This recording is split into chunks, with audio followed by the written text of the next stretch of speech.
열 관리와 유수분 밸런스 관리가 피부 트러블 염증 치료의 핵심입니다. 유수분 밸런스가 깨지면서 피지가 너무 단단하게 굳고 그런 것들이 좁쌀 여드름을 만들고요. 거기에 열적인 문제까지 더해지면서 염증이 굉장히 악화돼서 문제가 되는 거예요.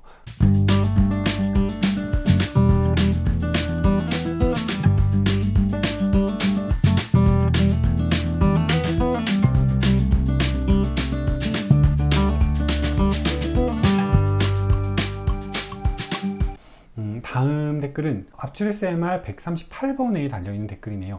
깨달았다. 압출 영상들 보면 하나같이 건조한 피부임, 수부지가 제일 많은 듯, 거기에 얼굴에 열까지 있음 열관리 플러스 유수분 밸런스만 관리해도 좋아질 듯. 맞아요. 열 관리와 유수분 밸런스 관리가 사실은 거의 이 피부 트러블 염증 치료의 핵심입니다. 유수분 밸런스가 깨지면서 피지가 너무 단단하게 굳고 그런 것들이 좁쌀 여드름을 만들고요. 거기에 열적인 문제까지 더해지면서 염증이 굉장히 악화돼서 문제가 되는 거예요.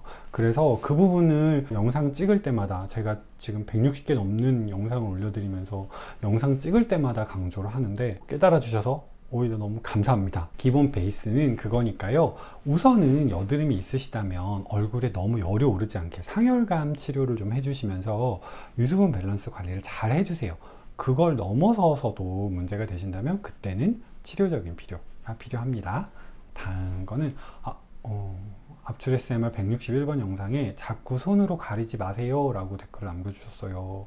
네, 저도 손으로 가리고 싶지 않아요. 제가 이렇게 압출해 놓은 영상 편집하면서 손으로 가려지면 혼자 막 승질을 냅니다. 왜 또 가려가지고. 네. 근데 제가 이렇게 압출을 하는 과정에서 혼자 촬영을 하거든요.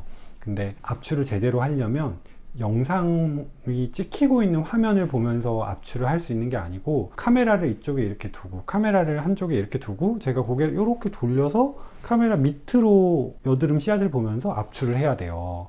그러다 보니까 제가 이렇게 돌려서 이렇게 압출을 하고 있는 과정에 카메라를 손으로 가리고 있는 게 보이지가 않아요. 네, 그래서 이렇게 카메라로 가려지는 부분을 놓치는 경우가 되게 많습니다. 그리고 이제 압출 부위가 좀 까다롭거나, 그러니까 막 턱 밑 이런 데나 목 이런 데나, 아니면 압출을 했는데 한 번에 쑥 안 나오면 이제 이게 점점 손이 이렇게 모이거든요. 그 과정에서 촬영 장면이 손으로 자꾸 가려지는 거예요. 저도 안 가릴 수 있으면 안 가리고 싶어요. 근데 이제 이 촬영 방식 자체가 누가 보조해 주기도 조금 어렵고, 그러다 보니까 혼자서 다 찍다 보니까 좀 그렇게 됩니다. 양해 부탁드려요. 네. 다음 댓글은 오늘도 영상 잘 보고 갑니다 라고 저 힘내라고 댓글 달아주셨고요. 네, 다음 댓글은 압출 SMR 134번 영상에 달린 댓글이에요. 혹시 바늘 정보 좀 알 수 있을까요? 가운데가 약간 파여 있는지 뚫려 있는 것처럼 보이는데 그게 뭉친 피지를 좀 잡아당겨 주는 것 같이 보이네요.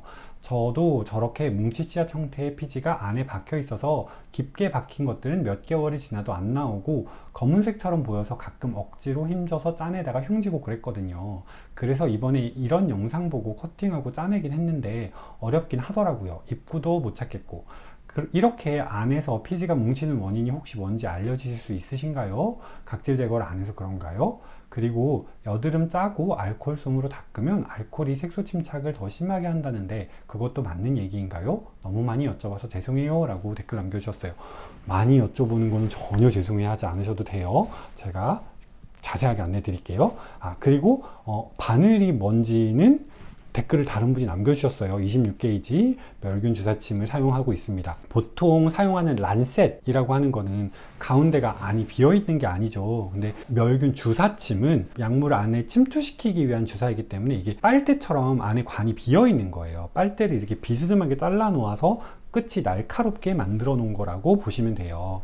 그렇기 때문에 안이 비어 있어서 이게 꼭 스푼처럼 구멍이 보이기도 하죠. 실제로 저도 그 부분을 이용해서 살짝 떠내듯이 피지를 꺼내는 경우도 있어요. 바늘 끝으로 걸어서 빼내기도 하고요. 그래서 뭉친 피지가 모공에 이렇게 딱 박혀 있는 게 눈에 이미 그냥 거울로 봐도 보일 정도라면 그걸로 살짝 걷어내는 것도 좋은 방법입니다.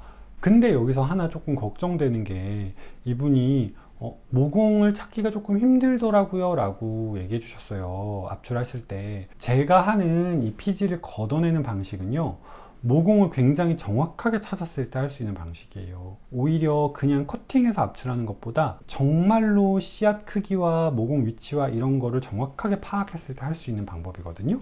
그래서 모공을 좀 잘 못 찾겠다 하시면 이 방법이 실패하실 확률이 높아요. 네, 그래서 이제 그걸 좀 주의를 드리고요. 자, 다음 질문이 피지가 뭉치는 원인이 뭔지 물어보셨는데요. 피지가 뭉치는 원인은 크게 세 가지를 들 수 있습니다. 첫 번째는 피지가 너무 많이 생기는 거예요. 모공에서 빠져나갈 수 있는 양보다 안에서 피지가 너무 많이 생기는 거예요. 그러면 안에 피지가 못 빠져나오고 차버리는 게 생기고요. 두 번째는 각질 제거를 잘 안 해줘서 각질이 모공을 막아버려서 그래요. 그러면 이제 길이 막히니까 피지가 안에 쌓일 수밖에 없겠죠. 그리고 세 번째는 피지가 너무 끈적하게 올라오면 이게 모공 안에 생겨서 자연스럽게 빠져나와야 되는데 빠져나오는 게 안 되는 거예요. 피지가 엄청 많아도 여드름이 안 생기시는 분들이 이게 피지가 굉장히 성상이 부드러워서 모공에서 자연스럽게 잘 빠져나오는 거예요. 그런 분들은 여드름이 안 생기거든요. 약간 피지가 쌓여 있거나 그런 경우는 있을 수 있어도 근데 모공에서 못 빠져나오면은 여드름이 생겨버려요. 그래서 요 세 가지의 경우이고요. 지금 여쭤보신 각질 제거를 안 해서 그런가요? 라고 한 그것도 한 가지의 원인이 될 수 있으니까 네, 각질 제거 잘 해주시는 건 좋아요. 근데 사실 요즘 제가 이렇게 보면 정말 각질 제거를 안 해서 여드름이 올라오는 경우는 잘 없어요. 여드름이 뭉치지 않게 할 만큼의 각질 제거는 세안만 잘 해주시거나 그래도 자연스럽게 해결이 되거든요. 그래서 주로 이제 좁쌀 여드름 생기면 각질 제거를 하라는 이런 조언들을 많이 받기 때문에 저희 한의원에 오셔서 치료를 해야 되겠어요 라고 할 만큼의 문제의 상황에서는 그런 경우는 잘 없었어요. 오히려 생활 습관이나 이런 걸로 얼굴에 열이 오르면서 피부가 너무 건조해지고 그것 때문에 피지가 너무 끈적끈적해져서 피지가 못 빠져나와서 문제가 되신 경우들이 많았어요. 그러니까 세 번째 상황인 거죠. 네, 그런 경우가 더 많으니까 그 부분도 좀 참고해 주세요. 그리고 여드름 짜고 알코올 솜으로 닦으면 알코올이 색소 침착을 더 심하게 만드느냐? 네, 그렇습니다. 이거는 왜 그러냐면 알코올은 피부에 사용을 하면 피부 장벽을 손상시켜요. 피부를 더 예민해지게 할 수 있고요. 이렇게 염증 때문에 피부가 손상이 된 상황에서 이제 압출을 해줬단 말이죠. 그러면 뭐 살짝이라도 피부가 까질 수도 있고 피부에 염증으로 인한 조직 손상이 이미 있는 상태예요. 거기에 알코올을 사용하면 알코올 자체가 피부 장벽을 손상시키기도 하고요. 피부를 예민해지기도 하고요. 그리고 피부 안쪽으로 흡수되면 피부 속 세포를 또 파괴해요. 그래서 피부 재생력을 떨어뜨려요. 알코올을 계속 사용하면 오히려 피부 모낭염이 더 생기기도 해요. 저 예전에 한번 그런 환자분이 계신 적이 있어요. 피부가 굉장히 깨끗하신데 본인이 이렇게 조금만 트러블이 생겨서 그걸 못 참으시는 거예요. 그래서 이제 조금 몇 개 트러블이 생겨서 저희 한의원에 내원해 주셨고 제가 깔끔하게 잘 압출해서 네, 이거 이제 관리 잘 하세요 라고 이제 저희 진정 약속까지 챙겨드려서 집으로 돌아가셨는데 이틀 정도 후에 엄청 덧났다고 연락이 오신 거예요. 그래서 제가 확인을 해봤더니 저희가 진정 약속 챙겨드린 게 보통은 3일, 길면 일주일까지도 쓰거든요. 그거를 반나절 만에 다 쓰신 거예요. 계속 뭔가 피부에 문제가 되진 않을까 하면서 진정시킨다고 닦고 하다가 오히려 그 닦는 문지르는 자극에 피부가 덧나기 시작하고 거기에 또 소독한다고 알코올 솜을 계속 쓰셨다가 피부가 오히려 더 예민해져서 덧나서 내원하신 분이 있으셨어요. 네, 그러시면 안 돼요. 오히려 알코올을 계속 쓰시면 피부 상태가 더 나빠집니다. 그래서 기본적으로 압출 전에 소독 잘 해주시고 압출 후에는 알코올이랑 이런 건 최대한 안 쓰시는 게 좋으시고 이제 생리식염수 이런 걸로만 닦아서 정리해 주시는 게 더 좋으시고 만약에 염증이 조금 컸거나 손상이 좀 큰 경우라면 여드름 패치 사용하셔서 진정시켜 주시는 게 더 좋아요. 자, 다음 댓글은 너무 좋아요. 압출 영상도 좋지만 이런 주사 영상도 자주 보고 싶어요 라고 약침 손주사 관리 영상에 남겨주셨어요. 네, 감사합니다. 재밌게 봐주셔서 좋아요. 네, 영상을 못 찾겠어서 여기에 씁니다.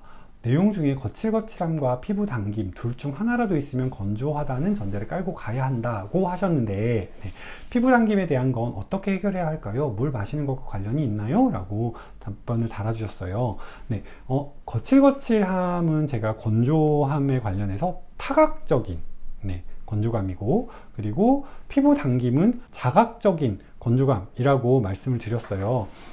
둘 중 하나라도 있으면 건조하다는 전제를 깔고 가야 하고요. 네, 맞고요. 그리고 물 마시는 거랑 관계 있습니다. 네, 건조감이라는 게 발생했다는 거는 피부가 요구하는 수분량이 늘어나 있다는 거니까 무조건 물은 더 드셔야 하세요. 그 물을 입으로 마신다고 그게 몸에서 잘 수액대사가 일어나서 피부까지 공급되는 건 또 별개의 문제이긴 하지만 기본적으로 피부의 수분 요구량이 늘어나 있어서 물도 많이 마시고 그리고 이제 커피나 차 같은 이런 거 너무 많이 마시지 않도록 주의하셔야 돼요. 그리고 한 가지 더, 거칠거칠함이라는 타각적인 건조감과 속당김이라고 하는 자각적인 건조감에 대한 차이를 조금 아셔야 되는데, 거칠거칠함 같은 경우는 말 그대로 겉피부가 건조해져 있는 거니까 이거는 보습 관리를 하시면 돼요. 그리고 거칠거칠함과 피부 당김이 동시에 있는 경우도 이 거칠거칠함으로 인해서 피부 장벽이 손상이 됐고 그로 인해서 속피부가 예민해져서 속당김이 생기는 경우가 더 많기 때문에 보습 관리, 그러니까 피부 장벽을 보조해 줄 수 있는 보습 관리만 잘 해줘도 속당김까지 개선이 되는 경우도 많아요. 그래서 속당김에 요 제품 쓰세요 이런 경우가 이제 그렇게 피부 장벽을 보조해 주는 그런 보습제들에 관한 얘기예요. 그런데 거칠거칠함도 없어요. 외부적인 만져봐서 느껴지는 건조감은 없어요. 타각적인 건조감은 없어요. 근데 속 당김만 있어요. 네, 그런 경우는 속피부의 문제로 생긴 속당김이에요. 네, 그거는 속피부가 뭔가 예민해지거나 염증이 생겨 있거나 그런 상황일 경우가 높아요. 그래서 그런 거에 대한 대응을 해주셔야 돼요. 그래서 피부 속당김에 대한 문제만 있다고 하면 그때도 물은 당연히 많이 드셔야 되지만 속피부의 수분 상태를 개선시켜 줄 수 있는 히알루론산을 사용한 관리라든지 아니면 피부 염증 상태나 예민 상태를 진정시켜 줄 수 있는 저희 약침 관리 같은지 그런 것들을 해주시는 게 필요합니다. 다음 댓글은 모델분들 한 달 후 모델분들 압출 후 한 달 정도 후 경과도 알 수 있으면 좋겠어요 이라고 댓글 남겨주셨어요. 네, 이거는 저도 그럴 수 있으면 좋겠는데 이거는 압출 모델분들이 저희한테 뭔가를 보내주셔야 되는 내용이라서 앞으로는 이제 모델분들에게 영상 올릴 때 한 번씩 좀 부탁을 드려볼게요. 압출 후 경과를 한번 좀 댓글로 어떠셨는지 좀 자세하게 부탁드려요 라고 이제 그거를 부탁도 드려볼게요. 이제 한 달 후 경과를 영상으로 찍는 것도 좋기는 할 텐데 신청해 주시는 모델분들이 좀 많이 있거든요. 실제로 못 찍는 거는 압출 모델분들 모시겠다라고 신청을 받았는데 너무 피부가 깨끗하셔서 촬영을 할 만한 게 없는 경우에 이제 그 주 섭외가 실패하면서 못 찍는 거지, 대기자분들은 언제나 좀 있기는 해요. 그런 상황이라서 한번 모셨던 분들을 또 모시기에는 어렵습니다. 기다리신 분들도 좀 있고 그래도 최대한 많은 분들한테 좀 혜택 같은 걸 좀 드리고 싶어서 두 번은 좀 힘들어서 제가 대신에 댓글로 좀 남겨주실 수 있으면 경과에 대한 이야기 한번 댓글로 남겨주세요 라고 부탁은 좀 드릴게요. 네, 댓글 감사합니다. 다음 댓글은 먼저 좋아요 댓글 남기고 감상하러 갑니다. 늘 잘 보고 있어요 라고 댓글 남겨주셨어요. 요즘은 조댓구라고 얘기하더라고요. 좋아요 댓글 구독 부탁드려요. 다음 댓글은 절대 부족하지 않아요. 잘 보고 있습니다. 최고예요. 라고 하트 같이 남겨주셨어요. 이렇게 응원해 주셔서 너무 감사합니다. 더 그래도 노력해서 좋은 영상 만들 수 있게 노력하겠습니다. 댓글톡 3화에 남겨주신 댓글이에요. 오늘 영상 재밌네요. 영상 잘 봤습니다. 라고 댓글 남겨주셨어요. 이렇게 좀 소통하고 직접 댓글에 답변 드리는 영상 저는 재밌는데 같이 좀 재밌게 봐주셨으면 너무 감사하고요. 이런 댓글도 너무 감사합니다. 네. 오늘 영상이 질문들이 사실 약간 깊이 있는 난이도 있는 질문들이 좀 있어서 영상이 좀 길어졌어요. 답변이 좀 길어졌는데 네, 잘 또 편집해서 올려드리도록 하겠습니다. 다음에 또 봬요. 안녕.